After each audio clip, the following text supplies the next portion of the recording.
नमस्कार मित्रांनो, आज आम्ही आलो आहोत आमच्या जन्मभूमी रामानेवाडी गव्हाणे इथे। आज एक छोटीशी मोहीम आम्ही आखली। आमची एक पाण्याचा जो स्रोत आहे तिथे बनदेवीचा जो वास आहे, अशा जागेची आम्ही साफसफाई योजली आहे। त्या साफसफाईसाठी आवर्जून आमचे बंधू मुंबईवरून खास त्या कार्यक्रमासाठी उपस्थिती दाखवली आहे। श्री शशांक रामणे तसेच वाडीतली आमची मित्रमंडळी सगळे इथे हजर आहेत आणि बऱ्याच लोकांचा त्याच्यामध्ये सहभाग आहे। त्यामध्ये आमचे नामीय बंधू हे नेहमी बनदेवीची सेवेसाठी उपस्थित असतात। असे सगळे लोक इथे आवर्जून उपस्थित आणि साफसफाई चालू आहे। बाजूलाच आमच्या बनदेवीचं मंदिर आहे आणि तिथेच हा आमचा पाण्याचा स्रोत आहे। आणि हा पाण्याचा स्रोत असा की या पाण्याला खूप पवित्र पाणी असं मानलं जातं। आमच्या पूर्वजांपासून या पाण्याला खूप ऐतिहासिक असा वारसा आहे। असा आम्हाला आमच्या वडीलधाऱ्या माणसांकडून नक्की आठवण आमच्या या पाण्याबद्दल आहे की एखादा माणूस आजारी पडला मुंबईला तर इथून पाणी घेऊन त्या माणसाला दिल्यानंतर तो माणूस आजारातून पूर्ण बरा व्हायचा, असं या पाण्याचं महत्त्व होतं। आता आम्हाला जमेल तेवढं, आता मुंबई स्थित असूनही आम्हाला जमेल तेवढं आम्ही ह्या बनदेवी मातेची सेवा करतोय आणि याच्या पुढेही आमच्या हातून अशी सेवा उपलब्ध होत राहील। हे पहा किती मनापासून सगळे कामं करतायत। हे आमचे नामीय बंधू।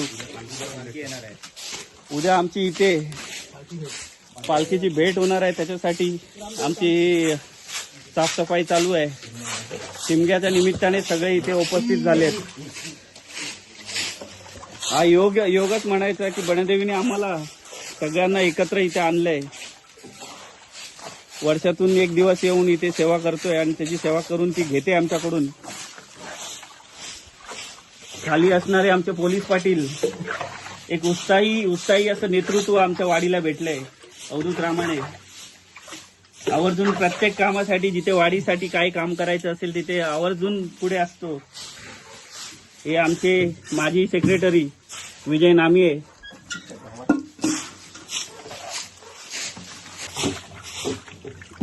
दादा दोन शब्द या कामाबद्दल। पाण्यासंदर्भात काही वर्षापूर्वी 40 वर्षापूर्वी आम्ही लहान असताना रात्री हे पाणी आमच्या जवळजवळ 40-50 घरांना पुरत होतं आणि त्यावेळेला घरं आजच्यासारखी मोकळी नव्हती किंवा रिकामी नव्हती। त्यावेळेला एकेका घरात 8-8, 10-10 माणसं राहायची आणि ह्या एवढ्याशा पाणवठ्यावरनं आम्हाला पाणी मिळत होतं। तो वारसा आता काळानुरूप आता बदलत चालला आहे आणि आता प्रत्येकाच्या घरात नळ योजना राबवली गेली आहे, विहिरी झाल्या आहेत, बोर झाल्या आहेत। पण 30 वर्षापूर्वी याची अशी काहीच सुविधा नसताना सर्व काही होत होतं आणि तोच वारसा आता हे आमची यंग जनरेशन जी आहे ती जपण्याचा प्रयत्न करतायत। हे जरा आउटडेटेड झालं आहे पाणी, परंतु त्यातले पाण्याचा जो गंध आहे, सुगंध आहे किंवा त्याचा जो स्वाद आहे किंवा काय म्हणतात त्याला चव आहे, ती चव आजही आम्हाला तोंडावर रेंगाळते। आम्ही इथं आल्यानंतर आवर्जून ह्या पाणवठ्यावर येतो।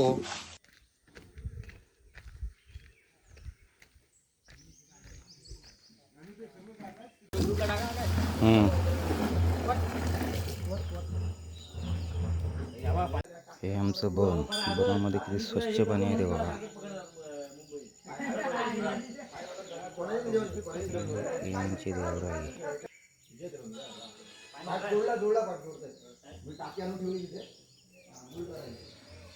बनदेवीचं मंदिर।